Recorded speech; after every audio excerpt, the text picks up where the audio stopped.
fuck my life. Fuck. Just fuck. Just fuck. I want you to understand. I want you to completely understand. I sat since 7:47. I don't mind if maybe 2-3 matches sucked. But what the fuck was with this show? Okay. Bear in mind, I missed the first 3 matches. From what I understand, or no, I'm sorry, I missed the first 2. I ain't gonna lie to you.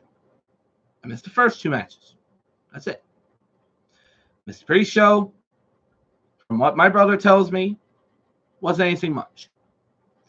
And the Money in the Bank women's match was good. Cool. Okay. I'm cool with that. I walk in, and the first thing I see is Samoa Joe and Rey Mysterio. The match ended so fast. All I did was walk from my room here, or from my brother's room to this room, and back. We're talking fucking 8 feet. Match was over. The match lasted about as long as the live stream right now. Punk lasted longer. Guy, Punk lasted longer. Okay? Now, I want you to understand, I should have taken that as an omen and just skipped the whole show. And no, before you guys go, well, you should have watched Game of Thrones, you know? No, I don't watch it. Sorry. No offense. I couldn't tell you what happened in the Samoa Joe match. And that's the worst part. Because it was a roll-up. And Joe got fucked. Hence the reason Screwjob City. Now, I don't even know. I don't even know what to say here. Like, they were fighting. Joe went for his finisher. Applied it. Joe and Mysterio went backwards. Then the roll up. One shoulder came off the ground. Fucked. I can't even talk about it. I give it like 2 stars, maybe. No, not even that. No rating. Fuck that shit. Squash match. That's not gonna happen. Doesn't fly in my book. Sorry. It's a squash. It was a squash match. Why would I rate a squash match? I don't know. But anyway, moving on. All right. Shane McMahon and Miz. I was hoping was going to have a good match. Like a solid, brutal match. And it was good. It was good for a while. It was good. Most of the match was good. The ending was screwy. And the whole show has been screwy. For the most part. Here and there, you get the good matches. You know, like the next one coming up, which I'll get to. They had a couple of spots in here that teased me so much. I thought that they were going to do a superplex or a skull crushing finale from the one side of the cage, hard camp side. Hey, what's up, man? But no, I thought they were going to do a skull crushing finale from the hard cam, facing towards the hard cam. Didn't happen. They just threw them over. And then they went to the other side and they were teasing a superplex off the cage. Not to mention, Shane has just gotten his fucking ass whooped. We're talking like fucking, what, 8 chair shots to the back? You know what?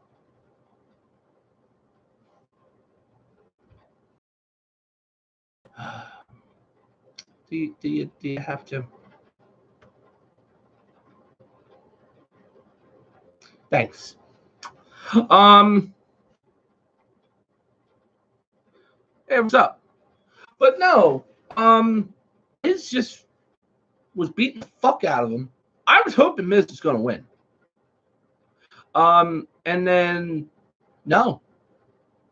It just disappeared. Because what happens? Fucking Shane just drops out of the jersey. Great finish.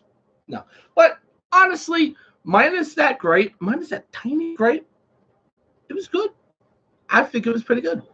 Um, I don't know what to say. Otherwise, solid cage match. Like, it would be a solid cage match if it was on like SmackDown or Raw. Otherwise, not really. Pay-per-view steel cage match, not Hogan Bundy, but I digress. Tony Nese and Arya Daivari, that match was pretty solid for 9 minutes. It actually went longer than the singles Raw Women's title match. But no, nice spots here. Tony Nese and Arya Daivari, they went pretty good for 9 minutes. Got some nice high spots, a hell of a fucking clothesline there, a nice forearm. Held him behind the back and went wham. I was just like, fuck, okay. I can do this shit. That was some New Japan shit right there. That's cool. So pretty much for the majority of the match, is kind of here and there spots. It's everything I had gone through with the Mysterio Joe match. Yeah, I'm good. I'll move on. I'll be glad I actually had, the cruiserweights on the fucking main show. Okay, just saying. Then we have Becky Lynch and Lacey Evans. I didn't mind this match. I thought this match was good. Lacey Evans got fucked too. Like, she got fucked. Fucked, guys. Because, and I'll get to it at the end. But they were going back and forth. These ladies were going fucking ham bone for 8 minutes. Lasted longer than Charlotte Flair and Becky, but we'll get to that in a minute. And just whooped their ass. I was like, okay. Lacey ultimately got, ultimately submitted. Kind of figured. Becky Lynch had to have at least one title. You know what I mean?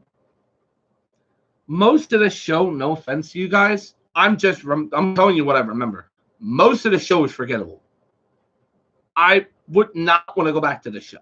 There's a reason why I'm reviewing slight little bits. We'll get to the very end. It just ended perfectly.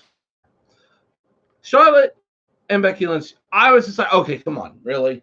Already? We just got the first match. Now we got the second match. Really? So we start sitting there, and yeah, Charlotte Flair won.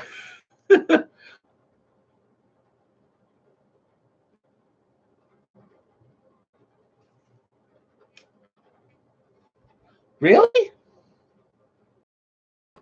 I mean, I get it, because they were setting up to Bayley. I knew it was going to happen.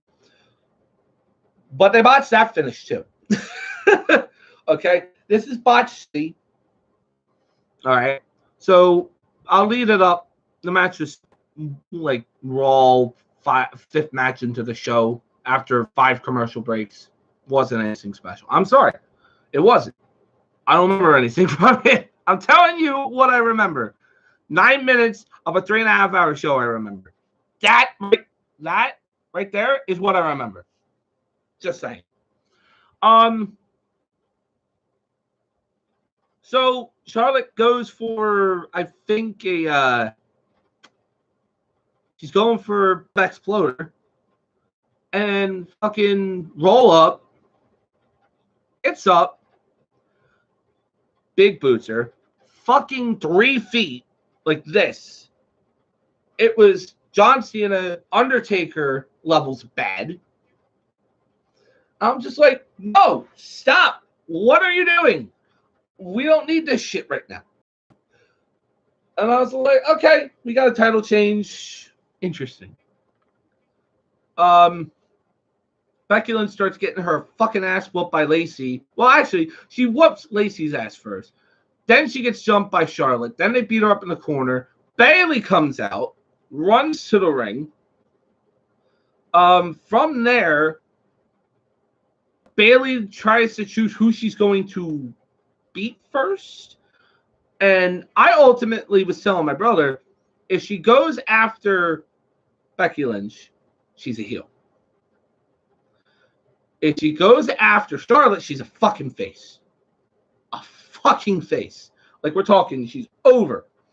Ultimately, she fucking took Charlotte's belt. Thank God. That reign lasted 17 seconds, guys. Now, I'm not rating that. Move along. Roman and Elias. Elias did the, Wacky Racers, Scooby-Doo attack. This shit. Yeah, fucking smashed him over the back.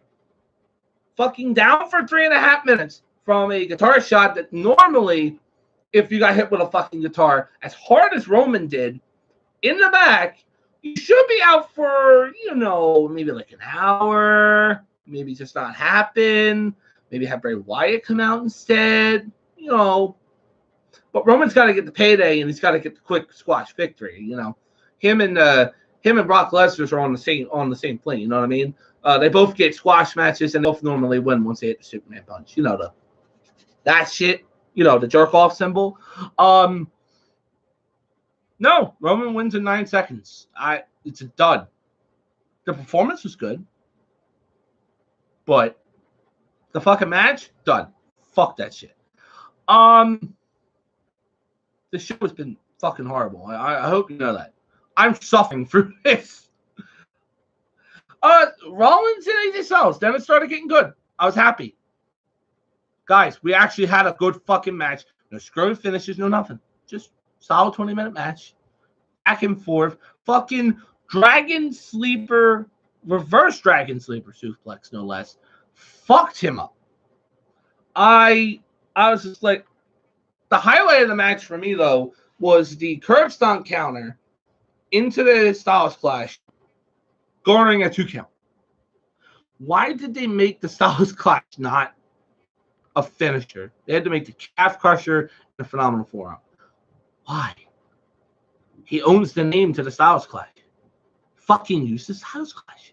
What the fuck's the problem? Anyway, back forth. This was match of the night, hands down. Sorry, you guys are gonna hate me. Match of the night, hands down. Back and forth action. This is their first match in WWE. I'm like, all right, sweet. I wasn't disappointed, honestly. That Dragon Sleeper, reverse Dragon Sleeper, that was the best moment of the whole match. That was it right into a Falcon Arrow. That's that. Kofi and Kevin Owens, I honestly wasn't interested. I was just like, hey, I don't know what you want me to tell you guys. I played Left 4 Dead because I was pissed off at the show. Granted, I'm happy that Kofi won. Just know that.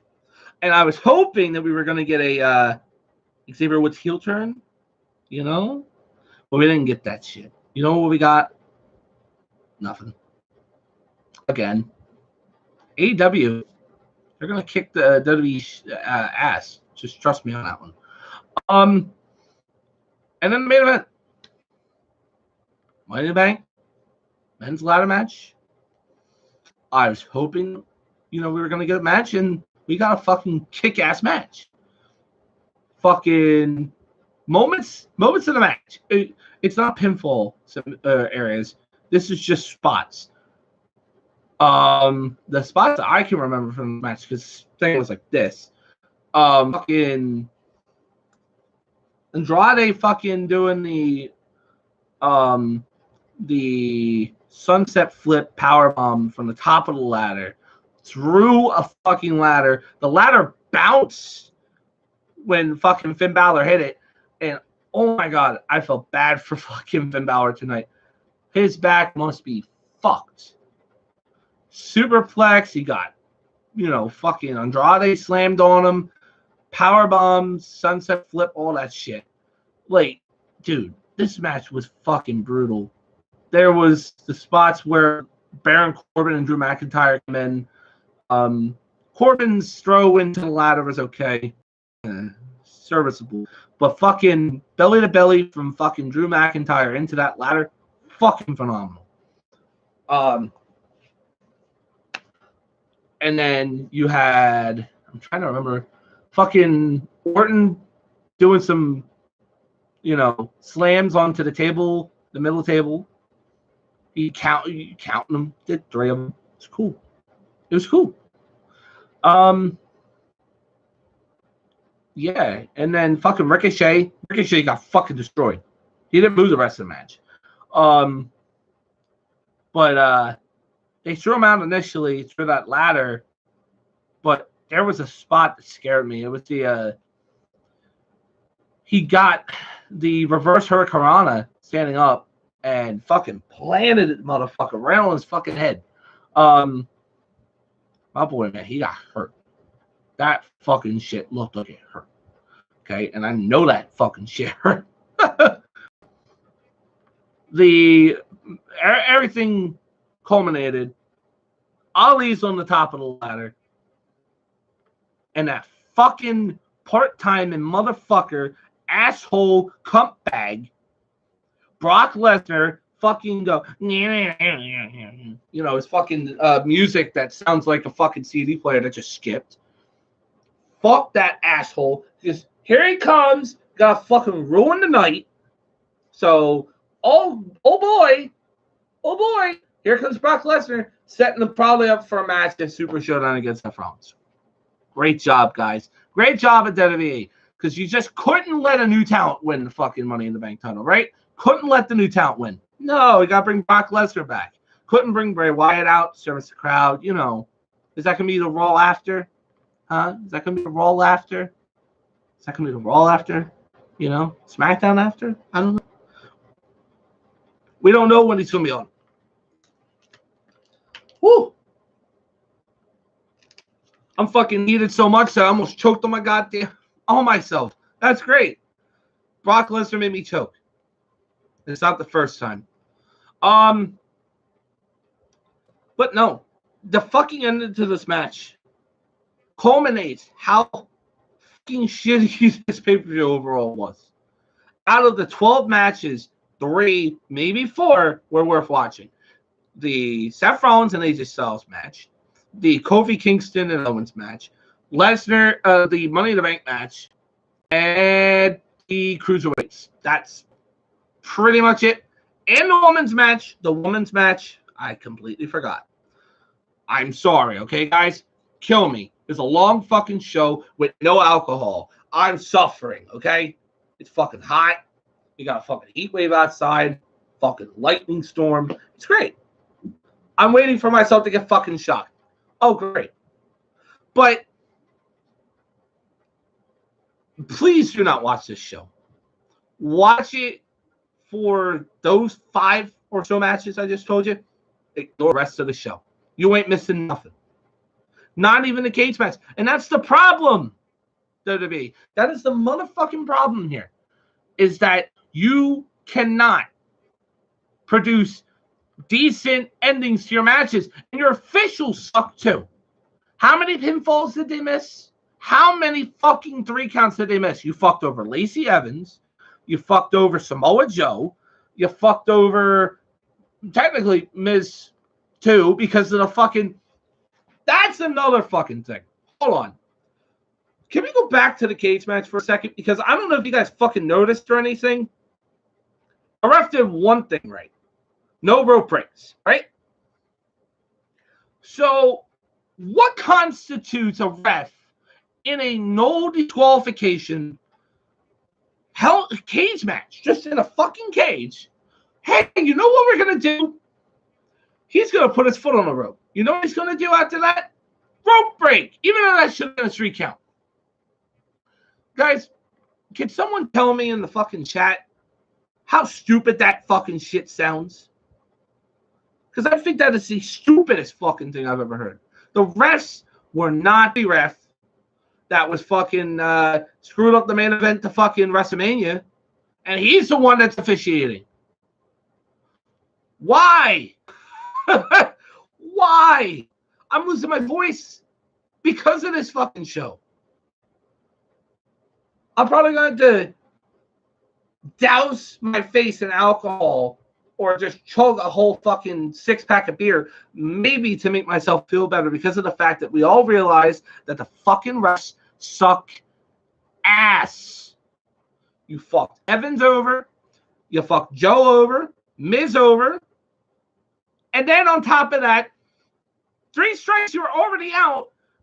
And then you went for extra innings and tried to go for the Grand Slam. You literally went for the Grand Slam and fucking spat in our faces when we had fucking Ali already on the ladder with Lesnar. I want you to understand, Lesnar is no good no more. Lesnar's good for 5-minute, maybe 10-minute matches, or if he has a good wrestler with him, like a Finn Balor from Royal Rumble, maybe a 12-minute match. Okay? He used to be good back in the day. He used to be fine. Not anymore, guys. Stop putting over the part-timers. You gave Brock Lesnar fucking 40 seconds at the tail end of the show for nothing. I'm wrapping it here because I've already wasted 3.5 hours of my life on this fucking show. Go watch AEW because you're probably going to be better off in it. So, you all have a good night. Please stay